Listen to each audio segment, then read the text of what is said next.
Hey, welcome to Comic Lore and History. If this piques your interest, consider reading the whole issues by signing up to Marvel Unlimited at marvel.com/unlimited. We start the issue with McWheel's army terrorizing the city.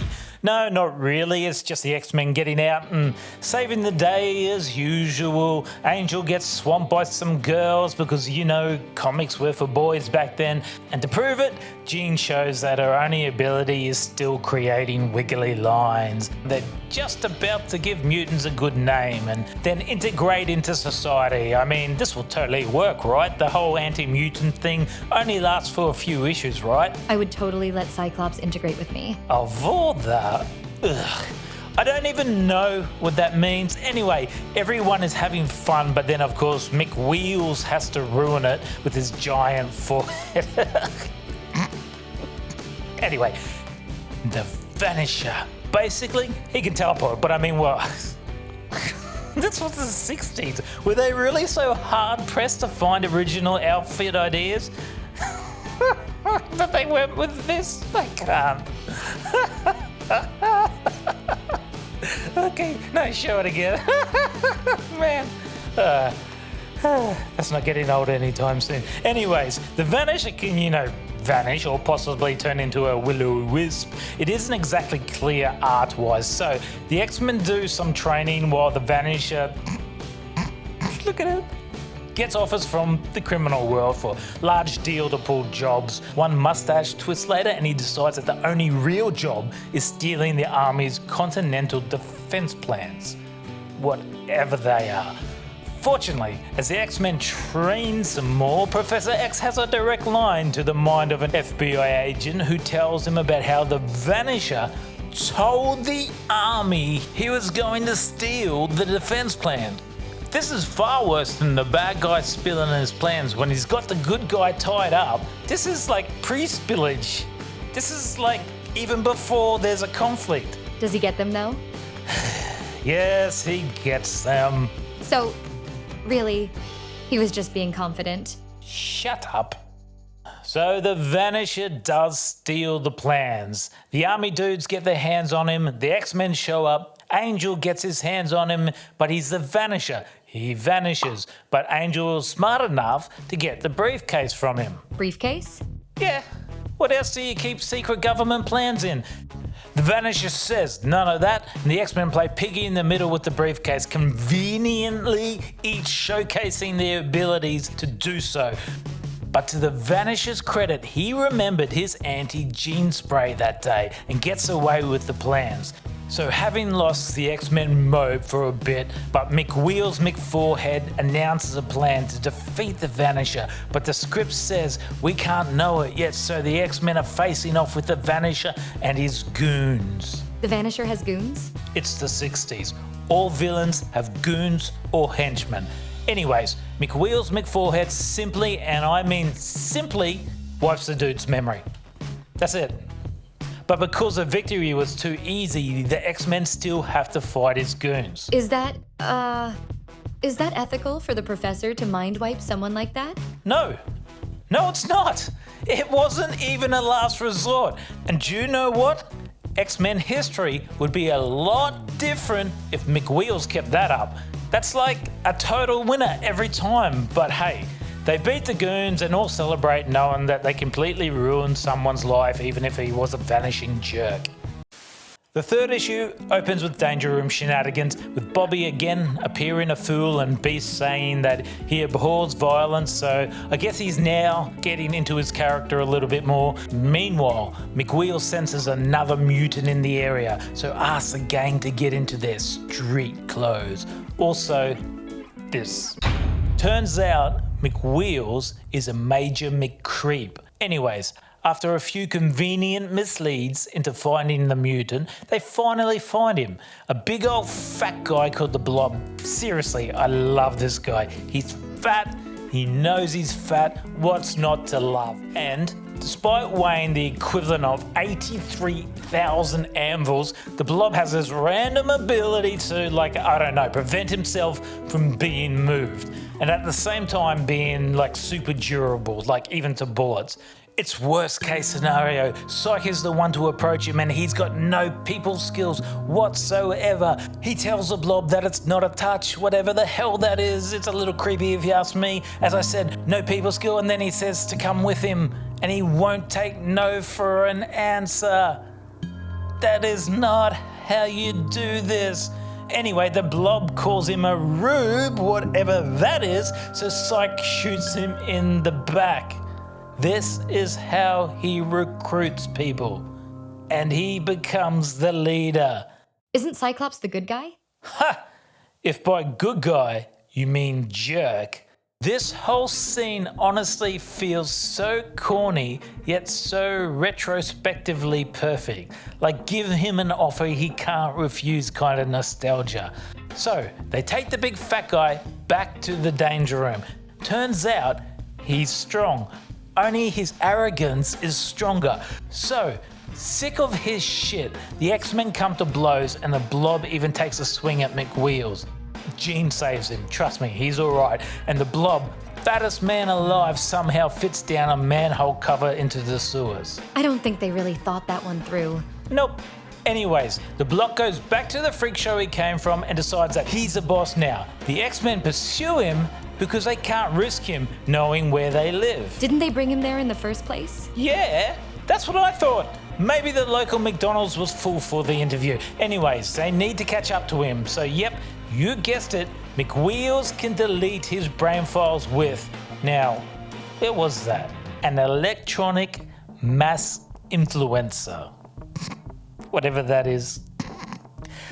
I guess maybe like a pre-cerebro device that can shoot his wiggly brain waves further because he's too lazy to leave the house despite having his own freaking private jet.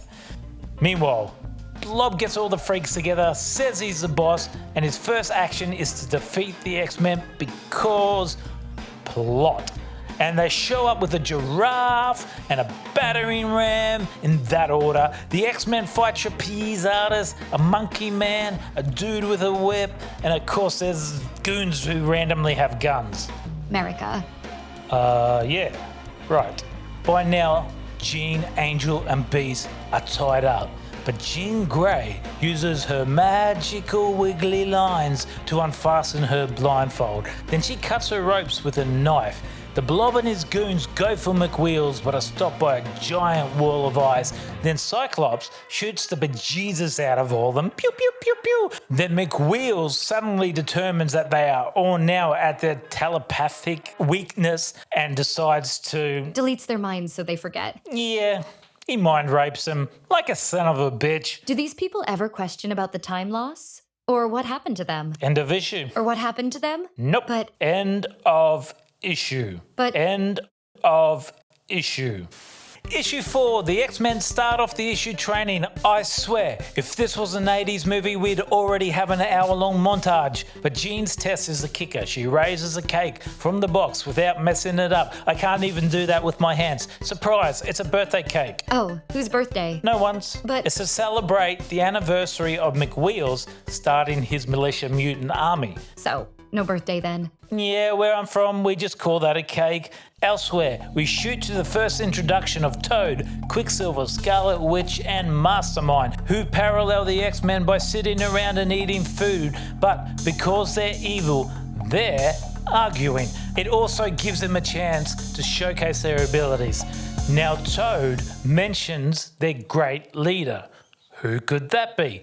Meanwhile, Mags is back and he kidnaps a warboat to shell a made-up South American nation. Boat napped. Boat napped a boat which Angel is conveniently flying over, which he reports back to McWheels. Mags returns to his peeps, Toad tattles on them for arguing, Quicksilver defends his sister in a way that makes you consider the Ultimate Universe pair as canon, and then Mags has a mind conversation with McWheels who tells him the X-Men are onto him.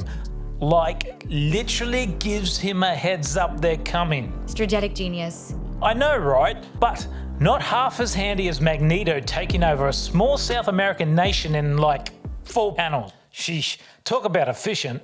But McWheels Jedi mind tricks their way into the country so Beats can climb up a wall and have a jumpy jump off with Toad, and Angel dodges bullets and manhandles Quicksilver, then gets captured by a Scarlet Witch. Sykes comes in shooting crazy pew pew pew like and dislodges a generator. There's medieval weapons thrown around, but then everybody's got to run from an imaginary mastermind fire.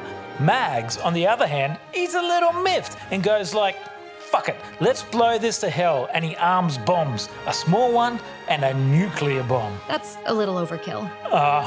McWheels, bless his heart, throws himself in front of the small bomb while Quicksilver rushes back to take the fuse from the nuclear bomb because, civilians and stuff. Puss. Yeah, but the big thing is that after the first explosion, McWheels reveals that he can no longer use his telepathy. What will the X-Men do now? Cue mystery music. The 5th issue starts right after the last with the X-Men coming home and McWheels unable to use his mind pew-pews. While lamenting over their mal situation, Jean's parents roll up and almost wander into the danger room. Psyche is forced to defend himself while it's in beast mode, while Jean's parents, none the wiser, drive away in a convertible. Do cars with roofs not exist in the 60s? Seriously. Meanwhile, Mastermind is searching for the X-Mansion and is oh so close before Quicksilver pulls him into a jet and flies him to Asteroid M. This is Mag's new asteroid base, despite it never actually showing him having a job.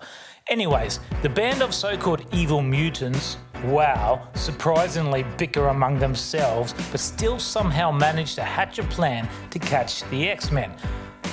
Toad poses as a runner, brazenly showing his leaping abilities on TV, and the X-Men think, he must be a mutant, because there's no such thing as gamma rays or radioactive spider bites, right? They meet the runner, not knowing it's Toad, and have to escape an angry mob into a crowded train, where they deduce from the stairs that everybody knows they're mutants. Because wearing high-coloured costumes and having a living Frosty the Snowman aren't valid reasons for somebody to stare. But in an evil twist of fate, they remove Toad's face from his skull. What? No. Fake face. It was like a thing up until the 80s. Anyways, Max must be a genius because he totally predicted what train the X-Men would get on and is waiting for them at the station. Couldn't he just have crushed the train into a tiny ball of scrap? You're kind of right, but you're not going to be one of those people, are you? I'm literally just you, but better looking. Your head is very round, isn't it? Ouch. Well, as I recover from that, what happens next is more the same. X-Men versus evil mutant thing, each finding a way to showcase their ability. Also, Rhinoceros. But Magneto's ship comes. Angel is held captive. Everyone feels sorry for Toad because he's under house arrest. And when his parole officer sends him a rocket ship, the whole party gets on board. Once there's more fighting and Asteroid M is ripped in half. In retaliation, Max throws Psyche out the door. But before he does, he says this. Forgive me for attacking you from behind, but we don't play by the rules. Love it. Psyche is saved by Angel and the X-Men escape in a ship back to Earth.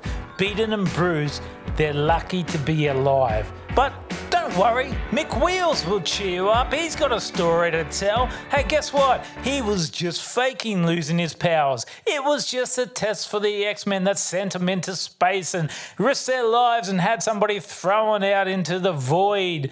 Surprise, you're still alive.